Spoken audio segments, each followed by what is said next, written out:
When I started in abstract art, I loved the fact that it was very intuitive, very expressionist. I was painting part of me onto the canvas. For me, it's all about emotion and connection to people. It's about trying to express unseen energies. So the energy of love, the energy of peace, the energy of hope.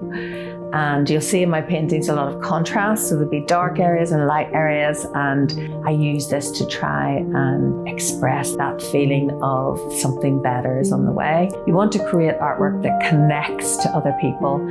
I believe that art is to be painted for other people. I know that it's an expressive journey for myself, but I always feel that that piece of artwork I'm painting is meant for somebody else. That even when things go wrong, I think, you know what, there's a reason behind all of this. And whenever a painting doesn't turn out the way I plan it to, I know that there's a good reason for that too.